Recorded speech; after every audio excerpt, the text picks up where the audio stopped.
Assalamualaikum warahmatullahi wabarakatuh. Kembali lagi di channel Berita Mistis. Untuk kisah kali ini masih melanjutkan dari kisah yang sebelumnya. Sebuah kisah dari tulisannya Dwi Selo. Kisah yang berjudul Mistikus Cinta di Tanah Kalimantan. Sebelum kita lanjut ke ceritanya, tekan dulu tombol like video ini dan jangan lupa tekan juga tombol subscribe channel ini. Nyalakan juga lonceng notifikasinya agar tidak ketinggalan cerita-cerita lainnya dari channel ini.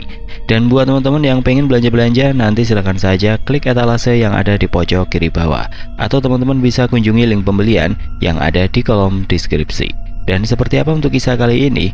Langsung saja kita masuk ke ceritanya.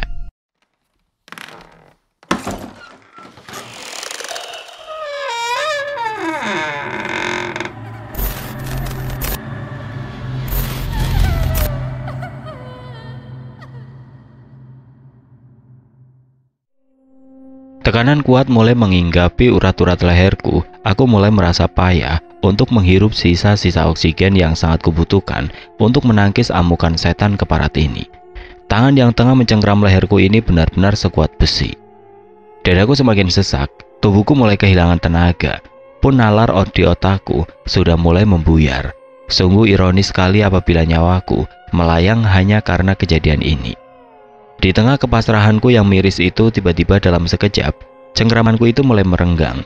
Seketika otakku pun segera mengirim sinyal untuk segera mengambil tarikan nafas panjang. Pak, saya nggak kuat. Tubuh saya jadi rebutan, Pak. Tolong selamatkan saya. Paparnya dengan mata terpejam, tubuh sempoyongan dan menangis lemah. Aku hanya bisa menyaksikan kesakitan dalam batinnya, seraya memegang leherku yang sakit minta ampun. Adit, kamu begini gara-gara kencing sembarangan. Suwe, loro tenan guluku tahu. Baru saja menghirup nafas lega karena Aditya nampak sudah kembali ke tubuhnya, tiba-tiba tubuh kurus itu mengeluarkan suara erangan yang mengagetkanku. Lantas ia memasang kuda-kuda, melototkan matanya ke arahku dengan auman layaknya suara harimau itu. Baru saja satunya keluar, sudah ada yang masuk lagi, jangkrik. Tidak ada pilihan lain selain mencari bala bantuan, karena kondisi Aditya sudah semakin parah. Kasihan raganya apabila terus-terusan dibuat mainan begini. Bisa-bisa nyawanya lah yang menjadi taruhannya. Tubuh Aditya sudah mulai berancang-ancang menyerangku. Kedua tangannya mulai mengepalkan tinju. Hanya dalam beberapa detik, tubuh itu mulai berlari kencang ke arahku. Dengan sigap ku ambil kursi di sebelahku sebagai perisai akan serangannya. Kami pun saling dorong-mendorong. Sialnya tenaga Adit benar-benar kuat. Kursi yang berbahan besi itu dalam sekejap mulai meleyot. Tidak ada pilihan lain selain bertindak sebagai pengecut. Aku pun berlari menghindar, mengendap dari kursi ke kursi lain, berusaha meraih gagang pintu. Halnya, saat hendak meraih pintu, sosok itu kembali menggeret kuat baju di punggungku. Ia terus mengaum tanpa ucapan. Maafkan aku, Dit. Spontan kuarahkan tendangan kuat ke perutnya, hingga ia sedikit terpental ke belakang. Tendangan dari sang mantan peraih sabuk hitam taekwondo saat aku masih berada di bangku kuliah itu. Pintu pun berhasil kubuka. Dengan sekuat tenaga, aku berlari mencari bantuan. Ternyata sekian waktu berkutat dengan Adit telah menghabiskan waktu istirahat siang. Syukurlah ada Mang Asep yang hadir tepat di depanku kali ini. Mang Asep, panggil rekan-rekan lain buat bantu menahan Adit, seruku dengan nafas yang masih terengah. Semua orang di sekeliling yang mendengar ucapanku mulai menyerbu ruang meeting. Tidak perlu banyak penjelasan, mereka sepertinya sudah mengerti maksud perkataanku. Gosip tentang Aditya memang sudah menyebar ke berbagai penjuru. Adit, semoga kamu baik-baik saja. Dengan bantuan banyak orang, akhirnya Aditya berhasil kami bawa turun dari tambang, meskipun dalam kondisi badan yang terikat oleh tali tambang. Sungguh tidak manusiawi, tapi apa boleh buat, itulah satu-satunya jalan yang mampu menghentikan amukannya. Sepanjang jalan, Adit hanya tertidur tidak berdaya. Benar-benar tidak ada reaksi apapun, tidak seperti saat ia masih berada di atas tambang tadi. Muklas, kamu ada kenalan orang pintar di kampung? Tanyaku pada Muklas, yang saat itu bersamaku mengantar Aditya turun tambang agar ia beristirahat di mes. Adalah kenalan abahku, Pak. Mau ke sana kah? Sautnya seraya memegang badan Adit agar tidak terjatuh itu. Lebih baik gitu, Klas. Kasihan aku sama Adit. Kulirik tubuh Muklas Adit dari kaca spion. Betul, Pak. Okelah kalau begitu, saya arahin jalan ke sana ya. Aneh, benar-benar aneh. Aku memutar-mutar otakku seraya terus menggerakkan mobilku untuk kembali menuju ke rumah. Aku benar-benar tidak habis pikir dengan kejadian yang menimpa Aditya itu. Setelah menemui orang pintar dan membawa Adit di hadapannya, beliau mengatakan bahwa Adit terkena semacam kutukan sihir. Entah apa namanya tadi, aku tidak begitu mengerti, karena mereka berbicara dengan logat daerah di kampung ini. Dan aku hanya bisa mengerti dari penjelasan singkat Muklas. Menurut beliau, sihir yang disematkan kepada Aditya sangatlah kuat, sehingga lambat laun akan banyak makhluk tidak kasat mata yang mengikuti dan menginginkan jiwa dan raganya, terutama jika Aditya berada di tanah tambang. Satu-satunya jalan yang harus ditempuh untuk membebaskan Aditya adalah dengan meminta si pengirim sihir untuk mencabutnya dan melarang Aditya untuk menginjak tanah pertambangan dimanapun ia berada. Lalu, bagaimana bisa Aditya mencari tahu siapa oknum di balik peristiwa yang menimpanya ini, dan juga bagaimana nasib pekerjaan Aditya kelak apabila ia tidak bisa menginjak tanah tambang? Sedangkan profesinya adalah seorang mekanik. Anita, benarkah Anita pelakunya? Memikirkan Aditya benar-benar menambah pekerjaan otakku saja. Tidak terasa aku sudah sampai di depan rumahku. Aku benar-benar terlambat pulang malam ini karena pekerjaanku sempat tertunda akibat menolong Aditya tadi. Semoga Dewi baik-baik saja. Kubuka pintu mobil untuk menurunkan langkah kakiku sesegera mungkin. Tiba-tiba tampak sosok wanita berparas ayu hendak menaiki motornya, seraya mengayunkan lambaian tangan kepada istriku. Setelah itu ia pun menatap sebentar kepadaku sembari mengulas senyum ramahnya. Senyum yang membuat bulu kuduku seketika bergidik. Deru motor Anita lambat laun semakin terdengar lirih meninggalkan halaman rumahku. Sungguh tidak mungkin rasanya gadis sebaik itu tega mengirimkan sihir mengerikan kepada Aditya. Tapi, masa bodohlah dengan ini semua. Waktu pulang adalah saat terbaik untuk mengistirahatkan otak dan tubuhku. Seperti biasa, Dewi menyambutku dengan senyum dan salam hangatnya. Akhir-akhir ini Dewi tampak lebih sehat dan ceria dari sebelumnya. Mual dan muntahnya pun juga sudah berkurang. Dek, itu daun nanasnya diganti baru kah? Tanyaku tidak sengaja melihat lubang ventilasi yang diselipkan sapu lidi dan daun nanas. Oh mas, Anita tadi yang bawakan, soalnya daun nanas yang sebelumnya udah kering. Paparnya dengan penuh antusias. Emang buat apaan sih pasang-pasang gituan dek? Tanyaku lagi seraya mencopoti kaos kakiku. Kata Anita, ini salah satu ikhtiar perlindungan biar adik nggak diganggu. Katanya kayak gituan, nggak suka sama benda lancip-lancip. Imbunya dengan suara sedikit berbisik. Walah, ya. Terus itu kenapa di jempol kakimu diikat-ikat gitu? Aku hanya bisa geleng-geleng kepala melihat hal-hal yang dikenakan istriku itu. Shh, ini juga saran dari Anita mas. Katanya kalau ibu hamil di Kalimantan wajib pakai cincin benang hitam dengan lilitan jumlah ganjil supaya nggak digangguin sama hantu beranak. Adik juga nggak pernah absen bawa ini loh, ujarnya sembari menunjukkan bulu landak yang ia cabut dari ikatan rambutnya itu. Hantu beranak atau sundel bolong? Kubalas penjelasannya dengan tersenyum dan menganggukkan kepalaku. Apapun itu, semoga kehamilan Dewi bisa selamat sampai proses persalinan nanti. Terus kalau nanti pulang ke Solo, kita kan harus nyebrang selat mas. Kata Anita kita juga harus bawa telur ayam kampung buat dicemplungin ke air laut. Terus, wes, dicatat aja semua petua dari Anita ya. Pokoknya mas nurut aja selama adik sehat. Mas mau mandi dulu. Potongku yang jujur semakin pening dengan segala tetek bengek yang dilontarkan istriku itu. Hah? Resign? Gumamku terkejut saat aku sedang menghadap manajer sit tambang di perusahaan tempat bekerjaku itu. Iya Don, baru saja dikirimkan Aditya ke saya pagi tadi lewat email. Jelas Pak Beni kepadaku. Ya wes kalau memang begitu Pak. Semoga keputusan yang diambil Aditya ini adalah keputusan terbaik yang ia pilih. Kalau begitu, saya permisi kembali ke kantor servis. Pamitku kepada beliau. Oke, lanjut. Aku pun berbalik meninggalkan ruangan Pak Beni yang dinginnya minta ampun. Segera ku turun di tangga dan menyapa para karyawan yang ada di lantai bawah di kantor utama. Ternyata usahaku sedikit sia-sia. Padahal tujuan utamaku menemui Pak Beni adalah untuk meminta dispensasi kerja kepada Aditya agar ia pergi berobat dalam rangka menyembuhkan dirinya yang sedang sakit itu. Siapa tahu dari pihak manajemen bisa mengusahakan dana untuk pengobatan juga. Namun ternyata Aditya memutuskan untuk mengundurkan diri dari pekerjaannya. Entah kenapa ada rasa sesak di dalam dada mengenai keputusan Aditya ini. Jujur Aditya adalah salah satu mekanik muda yang paling cekatan dalam hal pekerjaan. Dia adalah sosok yang menyenangkan dan supel. Tidak heran jika Anita terpikat oleh pesonanya itu. Meskipun dari segi tampang dan jabatan, Aditya tidak ada apa-apanya jika dibandingkan diriku. Dasar aku yang selalu kelewat percaya diri. Kututup perlahan pintu kantor utama, lalu bergegas menaiki mobil LV untuk kembali menyusuri tanah tambang yang menjadi sumber penghasilanku ini.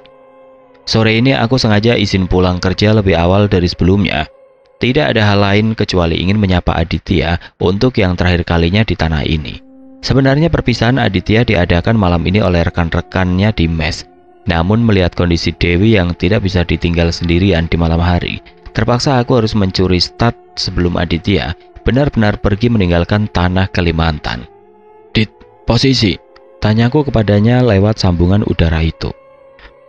Saya di kamar, Pak. Ada info apa, Pak?" Jawabnya terdengar sopan sekali. "Keluar sini, tak tunggu di depan mes Pintaku yang tengah duduk di teras mes khusus mekanik itu. Tidak lama menunggu, Aditya pun muncul dengan mengenakan kaos Family Catering perusahaan di tahun lalu itu. Wajahnya nampak lesu dan terlihat begitu terbebani. "Pak," sapanya dengan senyum ketir yang dipaksakan itu. "Lagi nggak sibuk, Todit? Ngobrol dulu sebentar boleh?" "Nje, Pak," jawabnya seraya ikut duduk di sebelahku. "Dit, kamu yakin mau resign?" Kutatap serius matanya yang tampak kosong itu. Aditya hanya membalasku dengan menganggukkan kepalanya. Aku turut sedih dengan apa yang menimpamu, Dit. Lalu, apa rencanamu setelah resign? Adikmu sudah lulus SMA.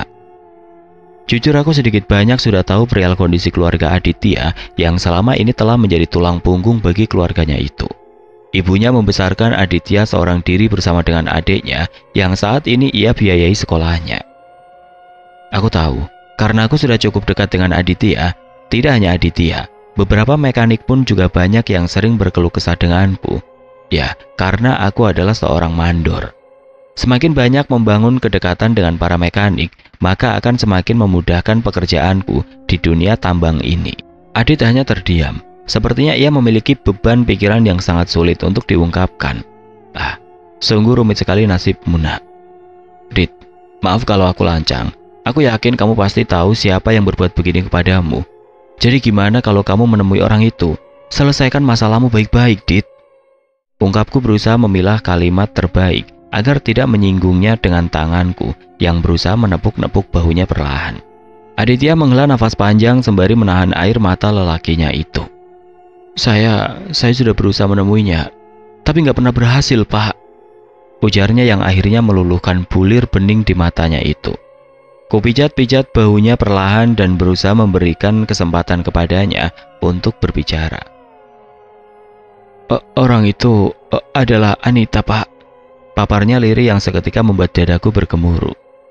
Gendeng. Desisku yang serasa ditimbun batu seberat 1 ton itu. Adit memijat-mijat kedua ujung mata di antara hidungnya itu. Tampaknya ia sedang berusaha sekuat tenaga untuk menahan rasa sesalnya. Kamu gak salah nuduh orang, Dit. Ngawur kamu kalau sampai nuduh sembarangan. Tangkasku yang masih meragu dengan pengungkapan Adit itu. Saya menyesal. Saya benar-benar menyesal, Pak. Tangis Adit mulai pecah. Sungguh, baru kali ini aku melihat seorang lelaki berurai air mata. Mungkinkah ia melakukan kesalahan besar sampai-sampai ia merengek seperti ini? Saya yang salah, Pak. Saya sudah mengkhianati Anita. Saya sudah memberikan harapan palsu kepadanya dan juga kedua orang tuanya. Saya memang bajingan, Pak. Imbunya yang membuatku bingung harus berkata atau diam menanggapi curhatannya yang belum jelas arahnya itu. Jika dipikir-pikir, kamu memang lelaki ngawur, Dit. Gerutuku dalam hati. Aku terus menyemangati dirinya lewat pijatan tanganku ke bahunya, sembari terus mendengarkan curhatan Aditya yang masih membuatku penasaran itu. Dari awal saya merantau ke sini, saya memang sudah punya pacar di Demak, Pak. Kami sudah pacaran hampir 6 tahun, dari zaman saya masih sekolah. Saya pun juga berniat serius dengannya. Tapi namanya LDR pasti ada saja godaannya, Pak. Paparnya yang sudah terlihat mulai tenang itu. Terus kamu selingkuh sama Anita, gitu kan? Potongku yang entah kenapa tiba-tiba merasa kesal dengan Aditya. Iya Pak Doni, saya memang bajingan tengik. Bisa-bisanya saya mendua. Salah saya juga kenapa saya bisa sampai dekat dengan keluarga Anita. Saya benar-benar jahat, Pak. Aditya pun menjambaki rambutnya sendiri berkali-kali. Memang bajingan kamu, Dit. Saya yang dulu hampir kesengsem sama Anita saja, nahan-nahan biar nggak apes kayak kamu. Mbok ya kalau mau satu, putusin satunya dulu, biar nggak ruyam gini. Omelku yang semakin panas dengan penjelasannya itu. Awalnya saya juga berencana begitu, Pak. Saya mau memilih Anita karena saya sudah kelewat dekat dengan kedua orang tuanya. Tapi orang tua saya di kampung nggak setuju kalau saya nikah sama orang asli sini. Mereka lebih setuju kalau saya nikah dengan pacar saya yang di kampung. Saya nggak mau jadi anak durhaka, Pak. Makanya saya terpaksa memutuskan Anita, Pak. Jelasnya dengan mata berkaca-kaca. Salahmu itu yang terlalu serakah, Dit. Anak orang dimainin. Sepakat sama orang tuanya pula. Dikasih harapan palsu.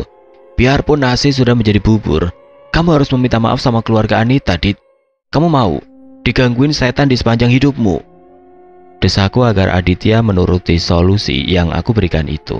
Adit terdiam sejenak. Sepertinya masalah pelik ini semakin membuatnya kebingungan. Entahlah, Pak. Namanya godaan, kita nggak akan pernah tahu kapan datangnya. Orang yang udah nikah kayak bapak saja, ada kemungkinan bisa tergoda kok.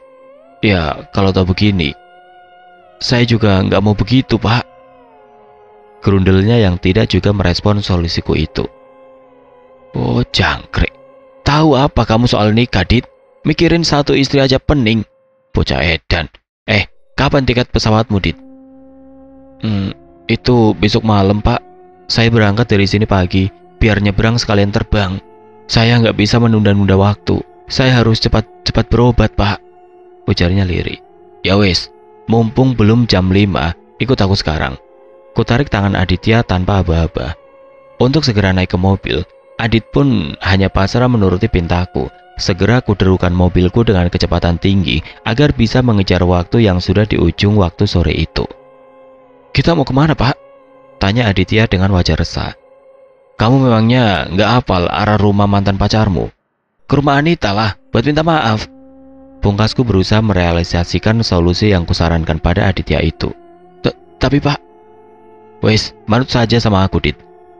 Tugasku terus melaju berusaha menyalip mobil-mobil bis jemputan karyawan itu.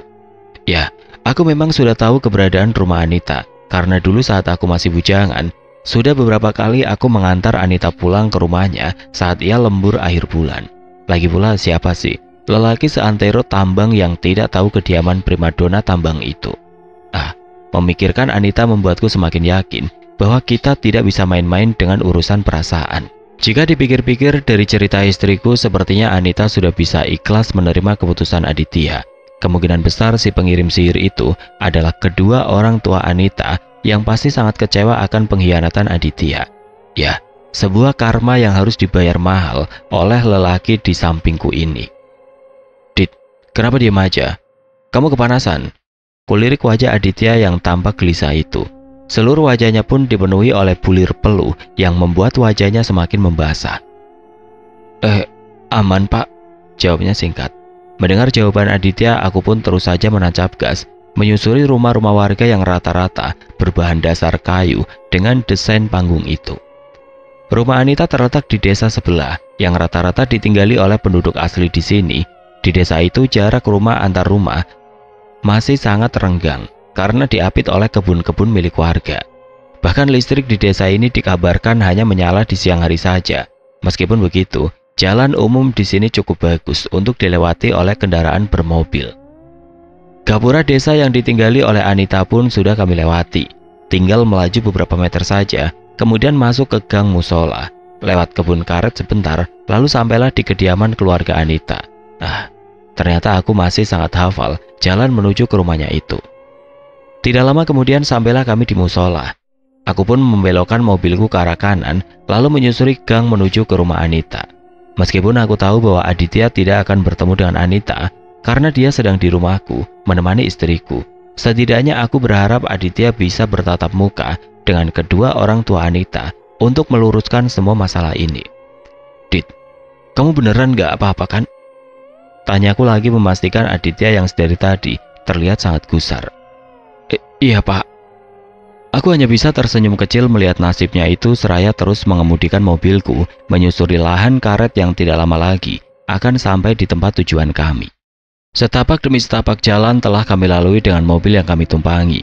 Deretan pohon karet yang tidak terhitung jumlahnya itu masih saja bertengger di pandangan jendela kaca mobil. Tiba-tiba aku menyadari sebuah kejanggalan yang membuatku kembali melirik kondisi Aditya. Dit, ini benar jalan ke rumah Anita kan? Kok dari tadi nggak nemu rumahnya ya? Apa kita salah masuk gang? Tanyaku yang bingung karena telah melewati lahan karet yang tiada habisnya itu. Pak, kita pulang saja, rintih Aditya dengan wajah ketakutan. Seketika aku hentikan laju mobilku di antara hutan karet yang luas itu, lalu ku sampingkan badanku untuk memeriksa Aditya yang nampak seperti orang yang begitu kesakitan.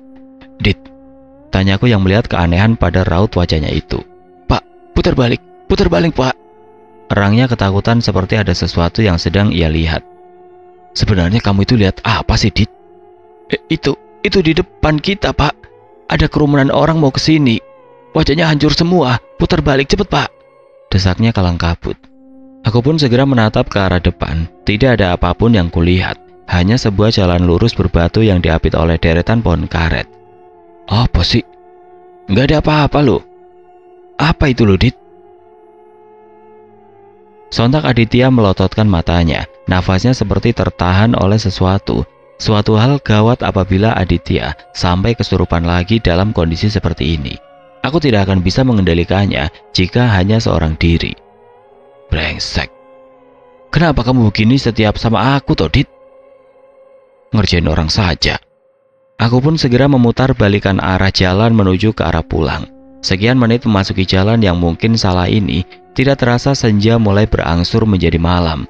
Sungguh rencana sia-sia yang kuniatkan untuk membantu Aditya, ternyata malah menambah beban penderitaannya. Sakit, ampun.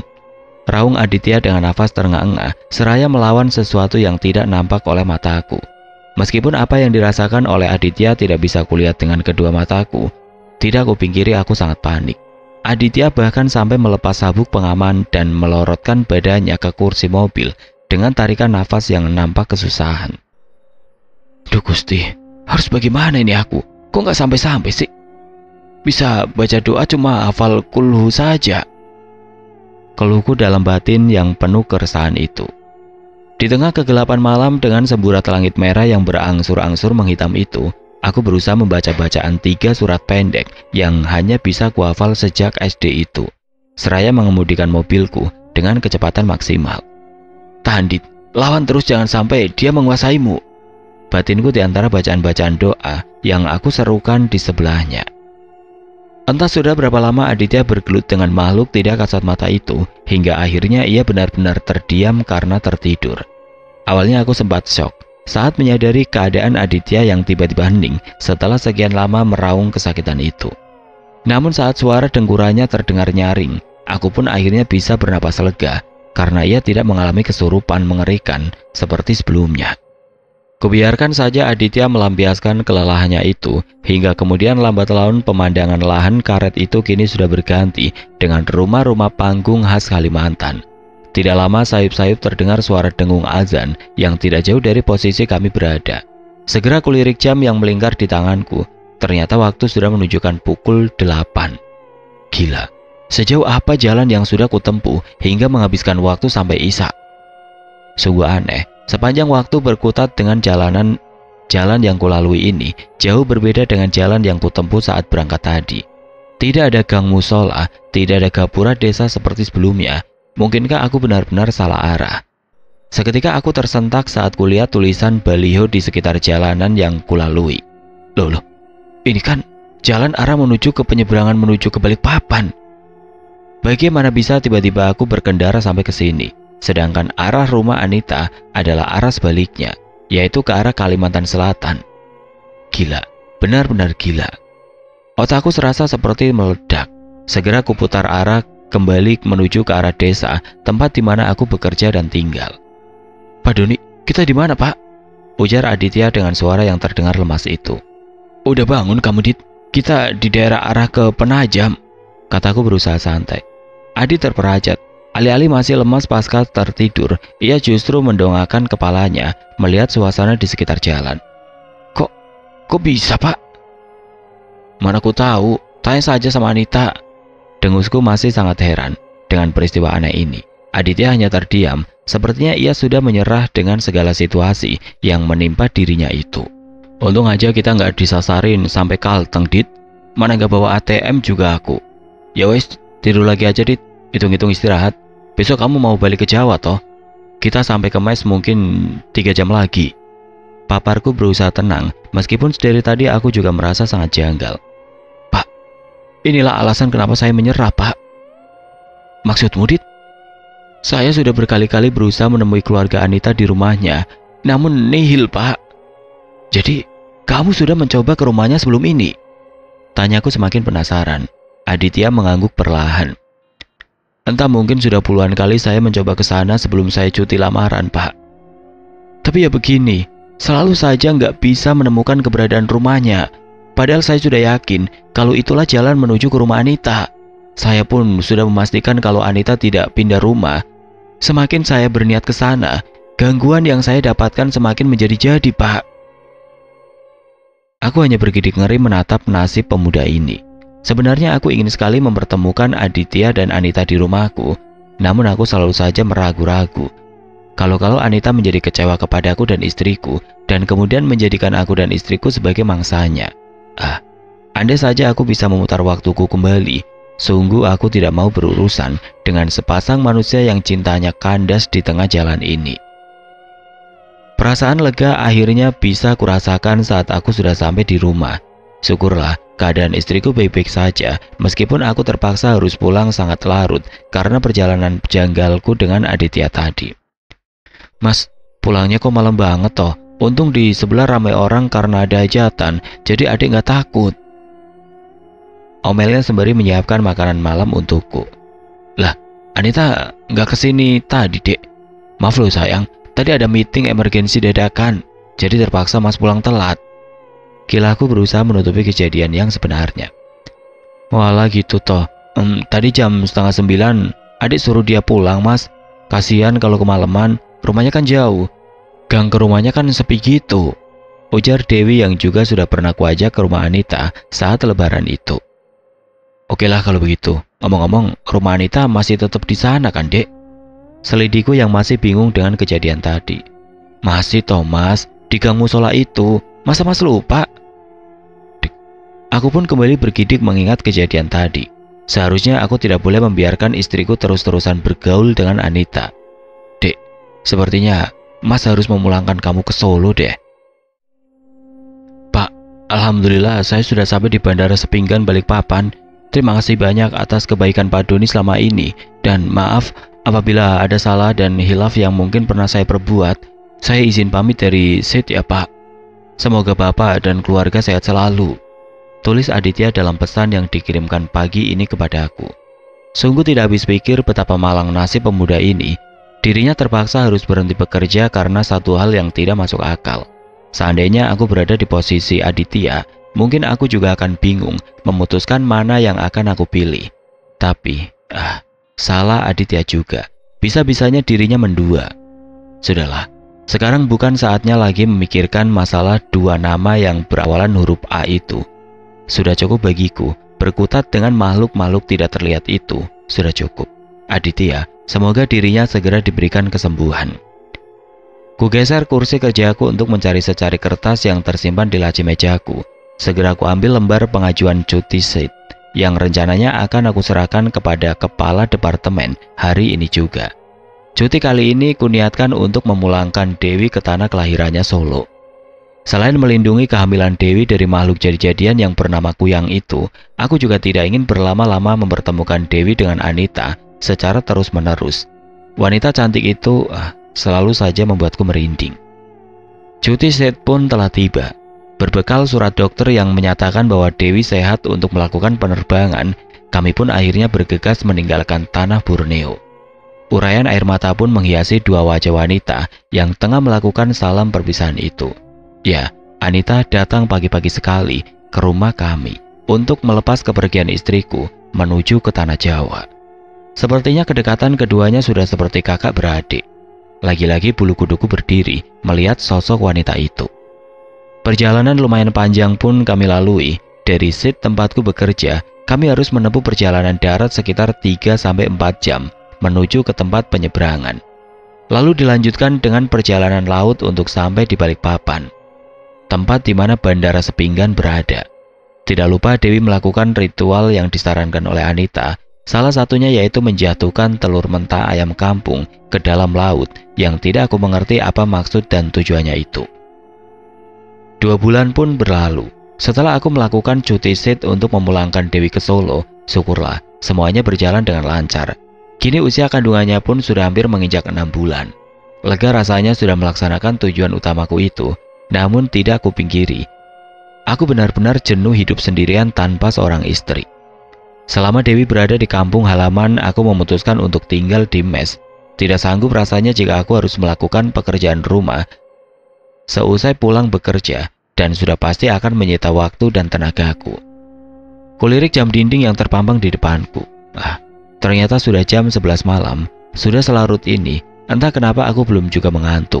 Sedangkan besok adalah hari liburku. Sayang sekali jika tidak begadang. Ingin menelpon Dewi tapi pasti dirinya sudah tertidur lelap. Haruskah malam ini kulampiaskan untuk menghibur Jokoku yang sudah lama tidak pernah di play ini? Ambil ponsel dari atas meja bermaksud untuk memberikan kucuran hiburan kepada hasrat lelaki yang sudah kutahan sekian lama. Saat hendak mengetik website kesukaan pria dewasa itu, tiba-tiba layar ponselku dipenuhi oleh notifikasi chat dari grup rekan kuliahku di Jakarta dulu. Bro, udah denger belum? Kalau si Cindy barusan cerai sama lakinya. Cindy jurusan elektro bukan? Yang dulu mantan si Doni. Cek ombak. Doni mana Doni? Ya, cewek bening di antara batang-batang jurusan teknik. Sekarang tambah Yahud bodinya bro.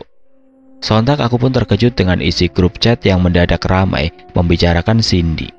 Cindy, bagaimana kabar mantan kekasihku itu? Benarkah ia telah bercerai dengan suaminya? Masihkah ia tinggal di Jakarta? Sekian lama tidak mendengar kabar Cindy membuat jantungku mendadak berdegup kencang. Apalagi saat beberapa rekanku mengirimkan foto-foto Cindy yang nampak begitu menggoda itu. Seketika aku teringat kata-kata Aditya mengenai godaan seseorang yang tengah menjalani hubungan jarak jauh itu. Mungkinkah kini aku tengah mengalami perasaan hampa seperti Aditya dulu? Tidak mungkin. Aku adalah suami yang setia, tergoda dengan wanita lain adalah suatu hal yang lemah. Sebuah notifikasi tiba-tiba berbunyi kembali pada layar ponselku.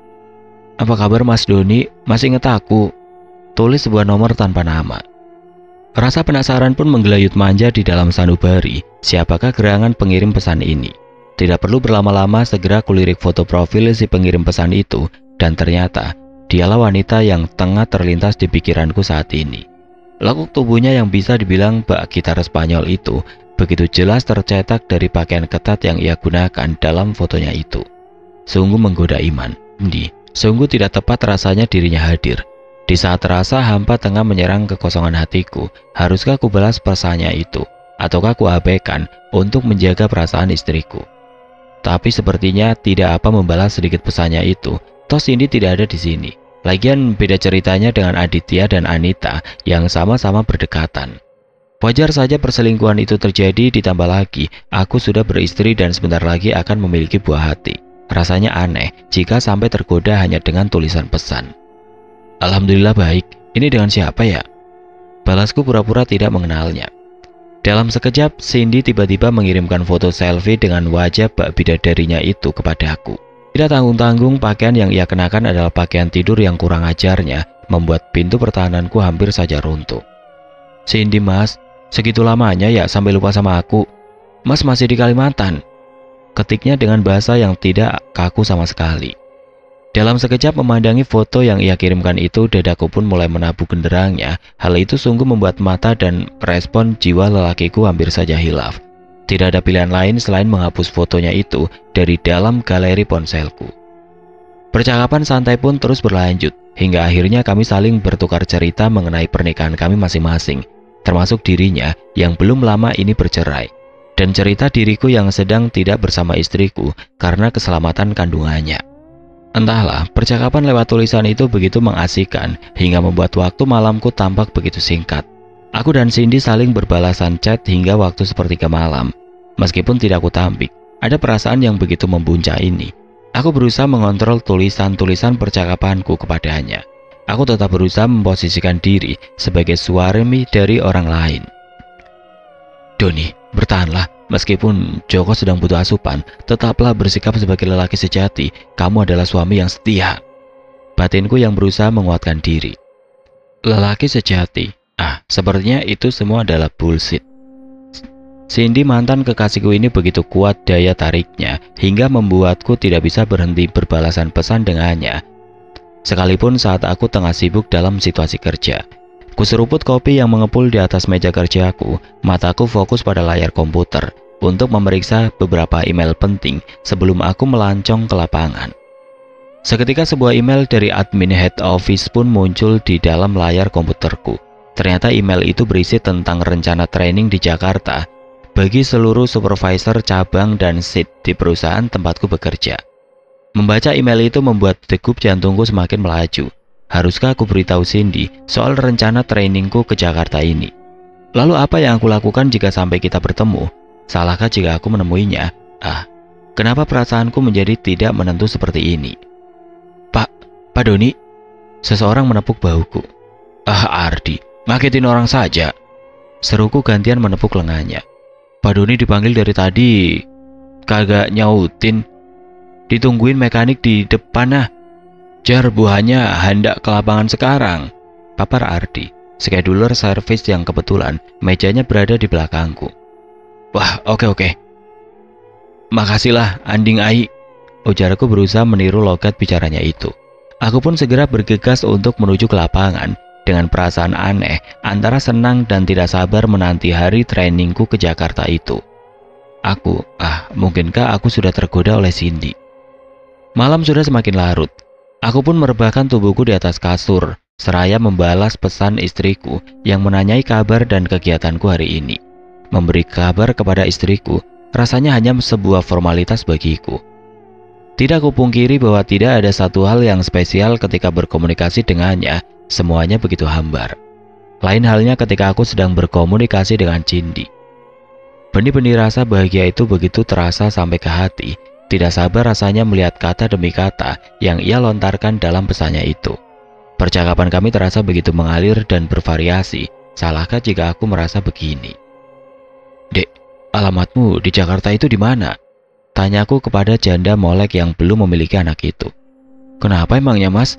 Mau ngirimin aku oleh-oleh dari Kalimantan ya? Mau dong sekalian Mas Doni juga dipaketin ke sini ya? Godanya hingga membuatku senyum-senyum sendiri. Udah toh, kasih tahu aja. Siapa tahu nanti tiba-tiba Mas muncul di depan pintu kan? Gimana? Dia pun mengirimkan foto selfie-nya dengan pose bibir manyun itu. Sungguh membuat sesuatu di bawah perutku mulai berontak di tempatnya. Cindy benar-benar meluluh lantakan dinding kesetiaanku selama ini. Mas, minggu depan ada training ke Jakarta. Mau ketemuan sama Mas? Tulisku kepada Cindy. Di sisi lain aku pun mengetik balasan pesan kepada istriku. Dek, Mas minggu depan ada training ke Jakarta selama seminggu. Tapi Mas nggak bisa mampir ke Solo, Dek. Soalnya Senin Mas harus masuk kerja lagi. Maaf ya, Dek. Dewi istriku, sungguh aku berjanji sekali ini saja aku berbuat begini. Merasa bersalah namun tidak bisa menahan hasrat yang mendalam kepada Cindy, mantan kekasih yang selalu meracuni pikiranku saat ini. Rentetan atap rumah nampak berjejer rapi dalam pandangan kedua mataku. Kendaraan-kendaraan yang melaju kini nampak seperti mainan remote control yang menghiasi pemandangan kaca lantai atas hotel yang sudah ku-booking jauh-jauh hari sebelum menjalani training itu. Sudah 4 hari yang lalu aku telah sampai di kota yang menyuguhkan banyak kenangan padaku ini. Kota padat yang sudah sekian tahun kutempati demi menuntut ilmu meraih gelar sarjana itu. Kupandangi sekali lagi benda-benda padat tembus pandang itu, seraya mengingat kembali masa-masa indah bersama Cindy dulu.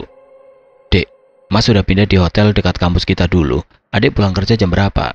Tanyaku lewat pesan kepada Cindy yang memang bekerja sebagai karyawan bank swasta itu. Loh, trainingnya udah selesai ya mas? Mas di hotel mana? Nanti sore adik ke situ, nggak sabar pengen cerita-cerita sama mas. Balasnya beberapa menit kemudian, disertai emoticon kiss yang membuat dadaku semakin bergemuruh. Udah selesai kemarin kok dek, makanya mas pindah di hotel di Jakarta Timur. Yakin? Adik yang mau nyamperin mas? Nggak takut kalau mas apa-apa ini? Pancingku sedikit nakal seraya mengirimkan lokasi tempat di mana hotel yang kusinggahi itu berada. Gimana ya, kayaknya adik bakalan balas lebih heboh kalau mas ngapa-ngapain aku deh. Seketika dadaku semakin memanas. Benih-benih ketegangan mulai menghiasi isi kepalaku. Suara ketukan pintu diiringi panggilan khas dari wanita yang sudah ku nanti-nantikan sedari tadi, kini menggema di ujung kamarku. Aku pun segera beranjak menghadapkan wajahku ke cermin, membenarkan rambut lalu membumbui badanku dengan semprotan minyak wangi, agar semakin menyukseskan pertemuan pertamaku dengan Cindy itu. Tidak ingin membuang waktu, segera kubuka pintu untuk secepatnya menatap wajah Ayu yang sebelumnya hanya bisa kunikmati lewat layar semu saja. Mas, panggilnya, membuatku semakin terpana oleh kecantikannya. Bahkan jauh lebih menarik dilihat langsung dibandingkan di foto atau video. Rambut pirang yang dibuat ikal di bawahnya, setelan baju lengan pendek dengan rok di atas lutut, sangat serasi dengan kulit putih mulusnya itu. Sungguh pemandangan surgawi yang mampu menyenangkan indera penglihatan. Cindy? Gumamku yang tidak ingin sekalipun berkedip memandanginya. Kaget ya mas? Aku boleh masuk? Ujarnya agak sedikit canggung seraya menolehkan senyum manisnya itu. Boleh, dek. Sini masuk saja. Makasih mas. Paparnya seraya melewatiku dan duduk di sisi ranjang.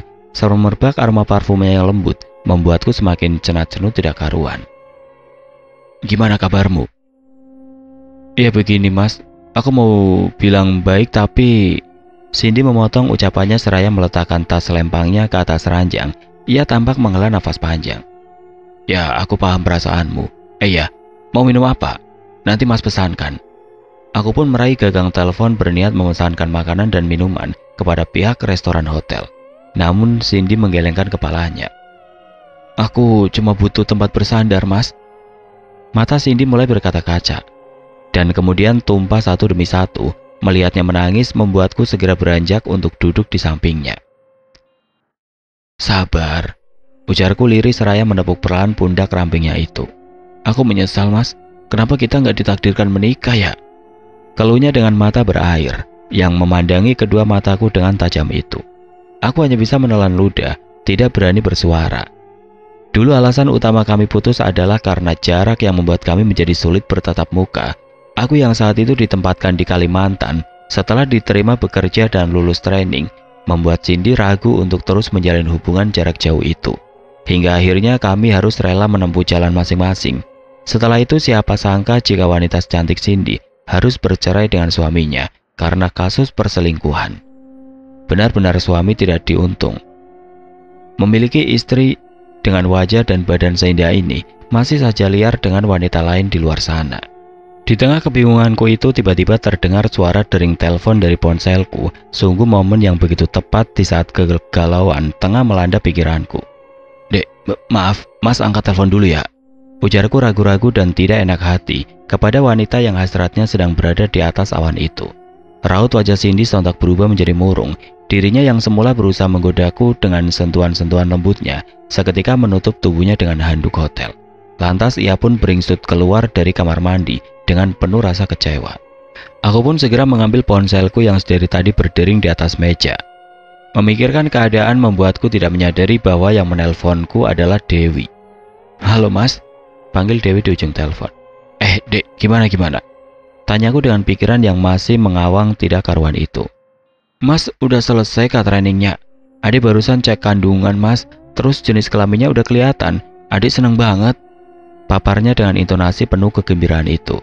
Pikiranku semakin tidak menentu. Mendengar telepon dari Dewi yang membicarakan kandungannya membuatku semakin tidak enak hati dengan Cindy yang menatapku dengan wajah kesalnya. Dek, mas masih ada diskusi. Nanti mas telepon lagi ya. Kututup dengan terpaksa telepon dari istriku itu dengan maksud meminta maaf kepada Cindy. yang tengah kecewa dengan penolakan tidak langsungku itu. Kudekatkan tubuhku perlahan di sisi Cindy yang masih acuh kepadaku. Sungguh situasi yang canggung. Harus dari mana kujelaskan perkara ini kepadanya. Dek, Mas minta maaf. Sudahlah Mas, mungkin aku aja yang kangen sama Mas. Aku mau pulang. Pungkasnya seraya meraih tas lempangnya itu. Bukan begitu, maksud Mas juga, tapi... Kurai tangannya yang hendak menuju pintu keluar, lantas ia pun berbalik menunjukkan wajahnya ke arahku. Mas minta maaf ya dek, Mas juga... Mendengar jurus rayuanku, Cindy pun terlihat menunjukkan wajah luluhnya, lalu ia pun menyunggingkan senyumnya kepadaku, hingga membuatku lagi-lagi terperdaya oleh pesonanya. Bibirnya itu pun semakin mendekat ke wajahku, hingga tidak terasa aku pun memejamkan mata bersiap untuk menerima luapan emosi dan asmaranya kepadaku.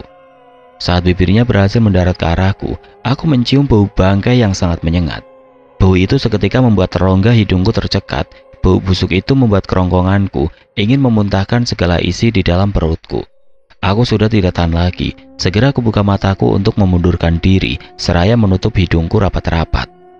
Mas Doni, seru wanita di dekatku itu. Semakin wanita itu mendekat, bau busuk itu semakin kentara dalam radar penciumanku.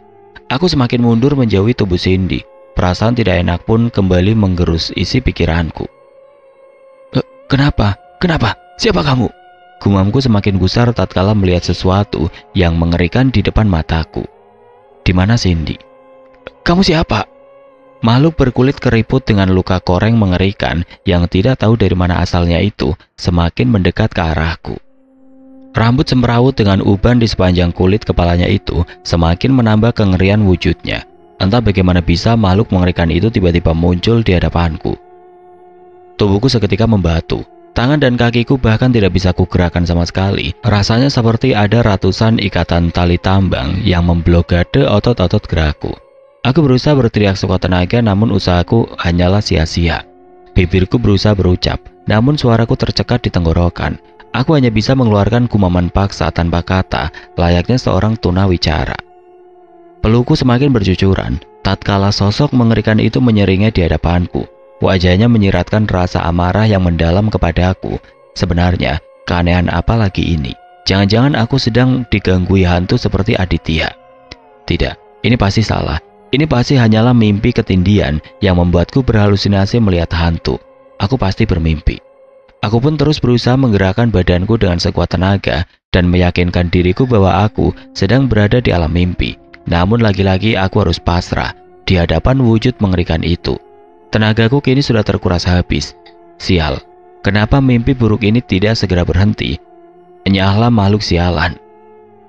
Kamu memang serakah, hardiknya dengan tangan yang tiba-tiba mencengkeram paha kiriku yang sedang tidak berdaya ini. Keluhku yang tidak bisa mengucapkan sepatah kata pun. Imanmu lemah, dasar lelaki tidak bisa dipercaya. Dengusnya lantang hingga memperlihatkan gigi-gigi taringnya. Setan gendeng, sialan, siapapun itu, tolong selamatkan aku. Resahku yang hanya bisa berteriak dalam batinku. Makhluk itu semakin erat mencengkeram kedua kakiku. Mulutnya yang semula tampak normal seperti manusia tua itu seketika berubah menjadi lebar, layaknya mulut buaya. Gigi-gigi tajamnya itu membuatku semakin panik dan ketakutan. Akan kumusnahkan pusakamu, lelaki pengkhianat. Berangnya yang hendak menghunuskan serangan bengisnya pada pusaka paling berhargaku ini. Tidak, jangan. Teriakku yang begitu berat mengeluarkan suara dari pita suaraku. Sebuah seruan azan sayup-sayup terdengar di telingaku. Kubuka mataku perlahan dan kulihat lampu hotel yang tampak berderang itu. Mungkinkah aku selamat dari tikaman makhluk itu? Aku pun berusaha membangkitkan badanku yang terkapar di atas lantai dingin tanpa alas ini. Rasanya sungguh berat. Sontak aku pun teringat sesuatu yang harus segera kupastikan. Apakah kamu baik-baik saja, Gusti? Semoga dia masih selamat. Kubuka perlahan celana kolorku yang basah karena keringat itu. Kuintip perlahan dengan hati sangat gelisah. Joko, alhamdulillah kamu masih ada, nak. Kuhela nafas pendek dengan kuat itu. Syukurlah, benda pusaka paling berhargaku ini tidak jadi ditikam oleh makhluk mengerikan dalam mimpiku itu. Ya, pasti tidak mungkin. jika kejadian tadi benar-benar nyata. Lalu Cindy, bukankah tadi aku sedang bersama Cindy? Mungkinkah itu juga mimpi? Kucari segera ponsel milikku yang berada di atas meja. Nampak sebuah pesan dari Cindy yang belum terbaca itu. Mas, kita akhiri saja hubungan ini. Kamu benar-benar gak waras, Mas. Bisa-bisanya kamu teriakin aku dan bilang kalau aku nenek-nenek. Cih, kamu kesurupan tadi. Udahlah, jangan hubungin aku lagi. Tulisnya yang membuatku terkejut bukan main. Seketika bulu kuduk di sekujur badanku berdiri. Tremor tubuhku semakin tidak terkendali. Jadi, semua yang terjadi tadi, tanda tanya besar semakin mengerumuni pikiranku. Jangan-jangan aku diganggu karena ketularan Aditya. Ini benar-benar gila. Cuplikan peristiwa mengerikan itu terus saja terngiang di otakku. Aku benar-benar sudah kualat karena hampir saja mengkhianati Dewi. Rasa sesal dan bersalah membuatku semakin berdosa. Lantunan sholawat puji-pujian kepada Sang Rasul tengah berkumandang dari pengeras suara masjid yang tidak jauh dari rumah yang kutinggali di tanah Borneo. Sebuah seruan yang membuat suasana sore hari menjadi semakin hidup. Setelah bertaut dengan dosa lama yang tidak bisa kulupa itu, akhirnya aku kembali menjadi jati diriku sebagai seorang suami yang kini sudah menjadi ayah dari anak perempuan pertamaku itu. Sejak kejadian itu, aku sama sekali tidak berani berbuat macam-macam, terutama ketika berhadapan dengan perempuan lain kecuali istriku. Aku benar-benar kapok. Lebih baik menahan paksa si Joko, meskipun lama tidak dibelai, dibandingkan berhadapan dengan makhluk yang mengancam keselamatan. Sudahlah, memikirkan kejadian itu membuat kesehatan mentalku jadi semakin buruk. Dek, baju-baju dalam koper Mas taruh dalam lemari ya, ujarku kepada istriku yang tengah menyusui anakku itu. Tidak ada sautan dari Dewi, sepertinya ia ikutan tertidur saat menyusui si kecil. Ia pasti sangat kelelahan karena perjalanan jauh dari Solo menuju ke Kalimantan Timur untuk kembali berkumpul bersamaku di tanah rantau. Kuukir senyum bahagia melihat dua permata hati yang akhirnya bisa kembali mewarnai hari-hari sepiku. Aku pun beringsut untuk mengambil koper dan dus yang kami bawa dari kampung halaman selepas cuti sidku. Lantas kubuka satu persatu untuk segera merapikan isinya pada tempatnya masing-masing. Tiba-tiba, aku menemukan sebuah bungkusan hitam di antara baju-baju yang dibawa Dewi dalam kopernya itu. Rasa penasaran pun kian menggelitik. Segera kubuka bungkusan hitam itu dengan hati-hati. Ternyata hanya sebuah toples biasa. Tapi kenapa isinya? Loh, ini kan celana dalamku. Kenapa Dewi meletakkan celana dalamku di dalam toples ini? Bukankah ini aneh? Mas, panggil Dewi yang cukup mengagetkanku. Oh, udah bangun dek, Siva tidur kah? Tanyaku berbahasa basi sebelum menanyakan perihal toples isi celana dalamku ini. Iya mas, kekenyangan mimiknya, lagi beres-beres mas, sini adik bantuin, ujarnya sembari membantuku membereskan isi koper. Dek, ini kenapa celana mas ada di dalam sini dek? Selidiku dengan rasa penasaran setengah mati. Mendengar pertanyaanku, Dewi pun tampak menantawanya. Itu wejangan dari mamanya Anita mas, potongnya yang tidak tahan ingin melampiaskan tertawanya itu. Jadi sebelum adik pulang ke Solo itu, Acil sama Anita mampir ke rumah pas mas masih kerja. Katanya sih mereka habis pulang dari nengokin kakeknya Anita yang tinggal di Babulu. Ya kesini ngobrol-ngobrol biasa lah mas. Terus mamanya Anita ngasih wejangan itu ke adik, imbunya sembari menunjuk toples yang masih tergenggam di tanganku. Mah, maksudnya wejangan apa sih dek? Mas gak ngerti deh. Ucapku masih tidak memahami maksud pembicaraan Dewi. Katanya itu bisa buat ngunci punyanya mas ini loh, biar mas gak aneh-aneh selagi kita jauh. Gitu loh. Lontarnya tertawa terbahak-bahak seraya menunjuk ke harta pusakaku. Seketika mulutku dia membisu. Ternyata kejadian aneh yang masih kututup rapat-rapat kepada Dewi itu disebabkan oleh toples ini. Toples yang ternyata bersumber lagi-lagi dari keluarga Anita. Adik sih ya manut-manut aja karena menghargai nasihat orang yang lebih tua. Jadi ya adik lakuin aja. Padahal mana mungkin juga mas mau aneh-aneh di luar sana kan? Adik percaya sama mas, papar Dewi dengan polosnya. Kata-kata lembut Dewi begitu tajam menghunus batinku. Aku semakin merasa bersalah kepadanya yang begitu mempercayai kesetiaanku. Maafkan aku dek. Kupeluk raga istriku yang kini menggemuk pasca melahirkan anak pertamanya itu.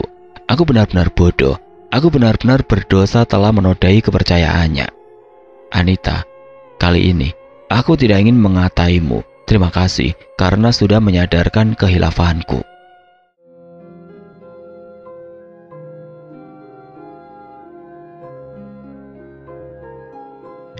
Oke teman-teman, sekian untuk kisah kali ini. Semoga apa yang sudah saya bawakan dalam kisah ini dapat dijadikan pembelajaran untuk kita semua. Dan buat teman-teman yang baru bergabung, jangan lupa untuk like, komen, share, serta subscribe channel ini. Dan nantikan kisah-kisah horor berikutnya tetap di channel Berita Mistis. Wassalamualaikum warahmatullahi wabarakatuh.